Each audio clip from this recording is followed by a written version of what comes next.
lot of people bring out their slow cookers only for the cold winter months, but when you do that, you could be losing out on some delicious dishes that could fuel your family all year long.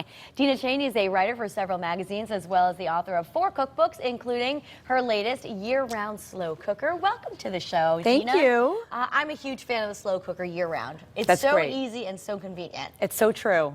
How about your recipes? What's in the book? Well, basically what I try to do is, the angle is fresh ingredients meet the slow cooker.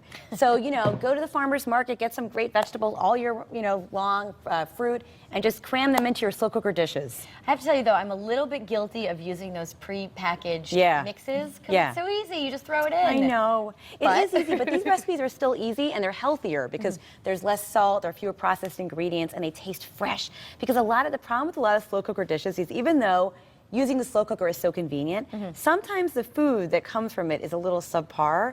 And so I'm kind of not always so healthy if you do what I do with the soup and everything else, but well, that's the thing. Anyway. But that's the thing. So if you add, fresh seasonal produce, you're going to add color and freshness and a lot of flavor to your dishes. And we're not just talking dinners in this cookbook. No. Like today, we're having breakfast. We're having, breakfast, lunch, and dinner, entrees and desserts. It's all here. I love it. All right, let's get cooking. Where do we start? So let's walk over to our 6-quart slow cooker. This is People a big think one. it's big. Mine is not that big. I like a 6-quart because it really lets you have enough for leftovers, which is what you want because, slow cooker turns out great food for leftovers. So we're going to make steel-cut oatmeal or steel-cut groats or oats with pears and apples, perfect for fall. So what we're going to do is just make sure you spray inside your slow cooker with cooking spray because these are going to cook for 8 hours and you don't want them to stick to the side of the crock. And this is so easy. This recipe is a joke. You'll see anyone can do it. These are steel cut. And then, by the way, I'm making a smaller batch for TV, but at home you'd have larger quantities. So you just take some steel cut oats or groats, add them to your sprayed slow cooker insert. Okay. We're going to add some unsweetened apple juice, right? Okay. And then we're going to add some water. And it's a ratio 4-to-1 of steel cut oats to liquid. So you're going to add a lot of liquid here. They need a lot of liquid to cook. Steel cut oats. Are we talking like oatmeal? I'm not too familiar with that. We're talking about oatmeal, but we're talking about less processed oats. Okay. If you use instant oats for this, they're going to turn into mush. They're going to overcook. So you want to use a steel cut because they're a little bit more whole or intact, and they're perfect after 8 hours. So we're going to add some salt. We're going to add a little bit of, the recipe's online for everyone, right? A little bit of cinnamon. And then we have some dried unsweetened apples.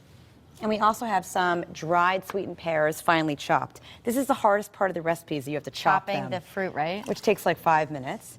And then we're going to put the lid on and we're going to turn this on low for 8 hours. Do this the night before. Oh, you can wake up to this and smell it in the morning. It's probably fabulous. Awesome. And then all you have to do in the morning is you're going to add, I'm just going to do this now, pretend this has been 8 hours of cooking. You're going to add some maple syrup, pure maple syrup. And then a little bit of vanilla extract. And then let's go over here. So we have some finished ones. Sure. These have cooked for 8 hours. And by the way, if you make it, what happens if you make it in advance, because I like to make it for the week. So you can have it for 5 days in your fridge. It will solidify in your fridge. So just reheat it in the microwave with a little bit of milk, a little bit of apple juice. Still good, right? It lasts? Lasts for 5 days and it will be perfectly liquidy. But you can garnish, you can set up a whole bar like after Thanksgiving or whenever if you have a lot of guests. This serves 10 people. What it's a very great cheap, idea. very inexpensive too. And you can garnish. Would you like to garnish? Sure. I like raisins. I'm going to go for for raisins. raisins. So you got some of these, some coconut, we have some nuts. You can put out milk.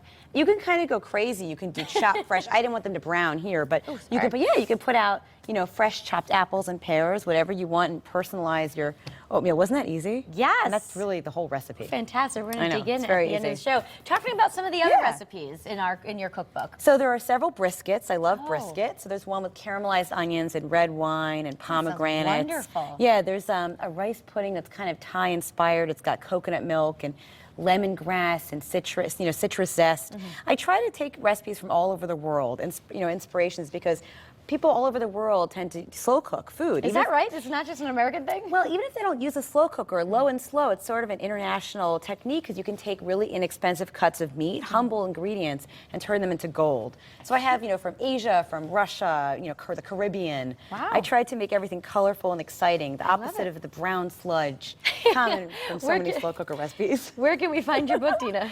On Amazon, bookstores, Taunton Press. My publisher has a website and they will sell it from there. So Great. And you have any more in the works? I have a vegetarian book after my meat-filled book. This does have 11 vegetarian recipes plus desserts, but a vegetarian one called Meatless All Day coming out March 4th, I believe. Great. I understand So you're going to be doing a meet and greet at the Fairfield University bookstore. Yes, for this book, year-round slow cooker. So if you have any questions about slow cooker, you can meet me there and ask me. So Great. Sounds fantastic. Well, we're going to dig in. Thank you so much. The recipe will be over on WTNH.com. And coming up next on Stage 8, we'll meet blues artist Morale Corial when Style returns. We'll be right back.